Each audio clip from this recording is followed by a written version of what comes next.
हर हर महादेव, जय भोलेनाथ। आप सभी का स्वागत है सावन मास की पुण्य महिमा से युक्त अध्याय 12 में। ये अध्याय हमें बताता है कि श्रावण मास में भगवान शिव की भक्ति से कैसे जीवन के समस्त क्लेश दूर होते हैं।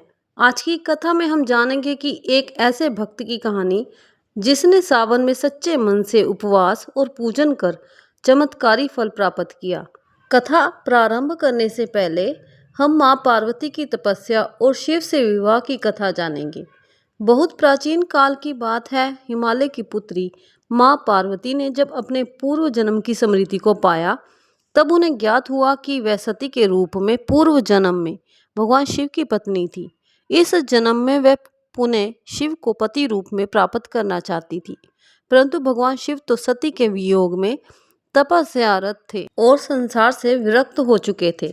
माँ पार्वती ने यह निश्चय किया कि वह कठोर तपस्या करके शिव को पुनः प्राप्त करेंगी। उन्होंने हिमालय के दुर्गम वन में जाकर सावन मास में विशेष रूप से शिव की पूजा आरंभ की। वह पत्थर पर बैठकर केवल फल फूल खाती, फिर धीरे धीरे उन्होंने जल और अन्न त्याग दिया। वर्षों तक उन्होंने बिना किसी संकोच के तप किया।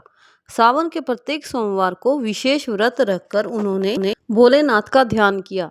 उनकी इस तपस्या से प्रसन्न होकर भगवान शिव ने उन्हें दर्शन दिए और कहा, देवी, तुमने जिस प्रकार अटूट श्रद्धा और तपस्या से मुझे प्रसन्न किया है, मैं तुमसे अति प्रसन्न हूँ।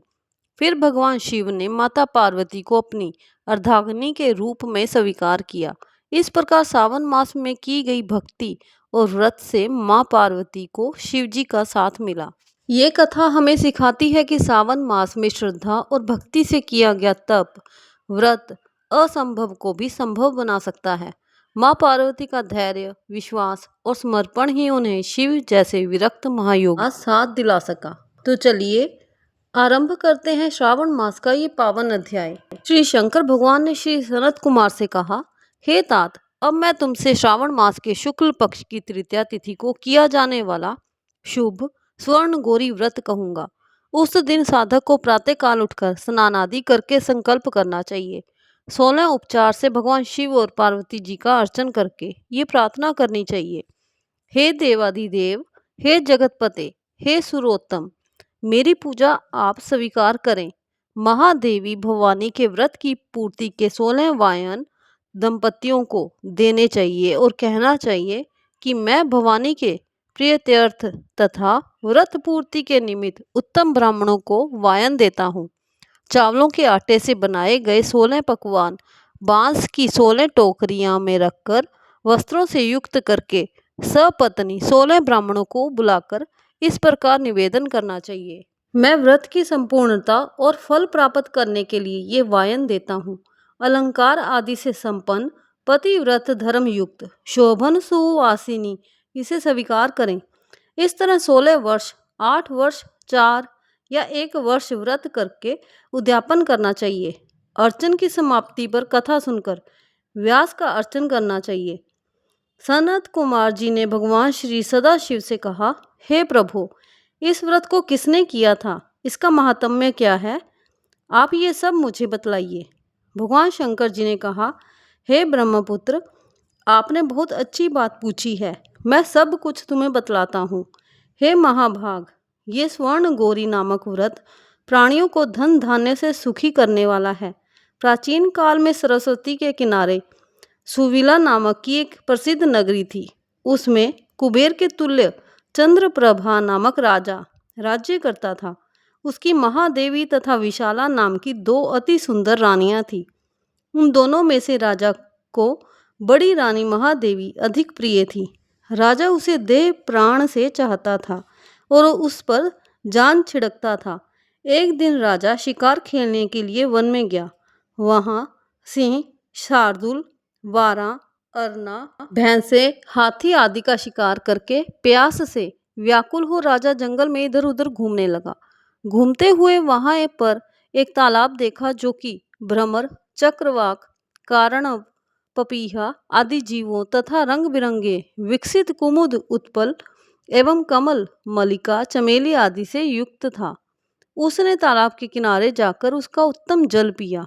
उसने देखा कि तालाब के किनारे अप्सराएं गौरी का अर्चन कर रही हैं। उनसे राजा ने पूछा, आप ये क्या कर रही हैं? उन्होंने उत्तर दिया, महाराज, हम स्वर्ण गौरी का व्रत कर रही हैं। ये मनुष्य को हर प्रकार की संपत्ति प्रदान करता है। आप भी इस व्रत को कीजिए। राजा ने कहा, देवियों, आप इस व्रत की विधि मुझे बतलाइए। साथ ही ये भी कहिए कि इस व्रत के करने से क्या फल प्राप्त होता है। अप्सराओं ने कहा, महाराज, श्रावण शुक्ल तीज के दिन स्वर्ण गौरी का ये व्रत किया जाता है। इसमें प्रसन्नता पूर्वक भगवान सदाशिव और भगवती पार्वती का पूजन किया जाता है। 16 तार का डोरा पुरुष अपने दाएं हाथ में और स्त्रियां अपने बाएं हाथ में या गले में बांधें। बस यही इस व्रत को करने की विधि है। ये सुनकर राजा चंद्रप्रभा ने भी उस व्रत को किया और 16 तार का डोरा अपने दाएं हाथ में बांधा। उसने प्रार्थना की, हे देव, मैं इस डोरे को व्रत के लिए बांधता हूँ, आप मुझ पर कृपा करें। इस प्रकार व्रत करके राजा अपनी राजधानी को लौट आया। राजा की दाईं बाह में डोरा बंधा हुआ देखकर बड़ी रानी के क्रोध का ठिकाना न रहा और उसने जबरदस्ती वह डोरा तोड़कर बाहर पेड़ पर फेंक दिया। राजा ने उसे मना किया मगर वह नहीं मानी। उस डोरे के स्पर्श से वह सूखा पेड़ हरा भरा होकर हरे रंग के ताजा पत्तों से संपन्न हो गया। छोटी रानी ने ये सारा हाल देखकर उसने वह टूटा डोरा पेड़ से उतारकर अपनी बाईं बाजू में बांध लिया। बस उस डोरे के प्रभाव से छोटी रानी राजा को सर्वाधिक प्रिय हो गई। इधर बड़ी रानी व्रत का अपमान करने से राजा द्वारा परित्यक्त तथा दुखी होकर वन में चली गई। वन में जाकर उसने महादेवी का ध्यान किया। मुनियों के यहाँ ठहरी। मुनियों ने उसे देखकर कहा, अरे पिशाचिनी, चली जा। वह दुखी होकर घोर जंगल में एक स्थान पर बैठ गई। उसको दुखी देखकर देवी ने दया करके उसे दर्शन दिए। रानी ने देवी को दंडवत प्रणाम किया और इस प्रकार उसकी स्तुति की, हे देवी, आपकी जय हो, आपको नमस्कार है। हे भक्त वरप्रद, आपकी जय हो। हे शंकर वामंगे, आपकी जय हो। हे मंगल मंगल रूपे, आपकी जय हो। इस प्रकार बड़ी रानी ने देवी से वर प्राप्त करके गौरी अर्चन तथा व्रत किया। व्रत के प्रभाव से राजा जंगल में गया और बड़ी रानी को वापस ले आया। देवी के प्रसाद से राजा तथा दोनों रानियों की सभी इच्छाएं पूर्ण हो गई। दोनों रानियों सहित राजा संपूर्ण राज्य का उपभोग कर समृद्धिशाली हो गया। अंत में दोनों पत्नियों सहित राजा शिवलोक को चला गया। शिवजी ने कहा, हे तात, जो शोभना पार्वती का व्रत करता है वह मेरा तथा पार्वती का अत्यंत ही प्रिय हो जाता है। इस लोक में उसको अधिक लक्ष्मी की प्राप्ति होती है और वह अपने शत्रुओं पर विजय प्राप्त करके अंत में शिव के निर्मल लोक को प्राप्त कर लेता है। हे महामुने, तुम अब सावधान होकर इस व्रत की उद्यापन विधि सुनो। शुभ तिथि, शुभ वार, चंद्र बल, तारा बल हो जाने पर मंडप में अष्टदल कमल के ऊपर धान्य, उसके ऊपर घट रखना चाहिए। उस घट के ऊपर 16 पल का बना तांबे का पूर्ण पात्र रखना चाहिए। उस पूर्ण पात्र में तिल भरकर उस पर पार्वती तथा भगवान सदाशिव की प्रतिमाएं रखनी चाहिए।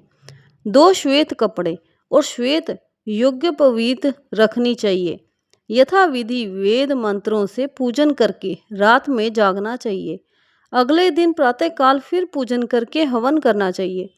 पहले ग्रह होम करना चाहिए और उसके पश्चात आधान होम करना चाहिए। यव मिश्रित तिल को घी में मिलाकर 1000 या 100 पर धान आहुतियाँ देनी चाहिए। वस्त्र, अलंकार, धेनु आदि से आचार्य की पूजा करनी चाहिए। 16 वायनों को दान करके ब्राह्मणों को भोजन करवाना चाहिए। सपत्नी 16 ब्राह्मणों को भोजन करवाकर सामर्थ्य के अनुसार दक्षिणा देनी चाहिए। इतना सब कुछ हो जाने के बाद हर्षोल्लास से सगे संबंधियों सहित भोजन करना चाहिए। सावन मास महात्म्य कथा अध्याय 12 संपूर्णम। ये अध्याय हमें ये सिखाता है कि श्रद्धा, संयम और विश्वास से किया गया सावन मास का व्रत भगवान शिव को अत्यंत प्रिय होता है। आप भी इस माह में भोलेनाथ की भक्ति करें और उनके आशीर्वाद से जीवन को मंगलमय बनाएं।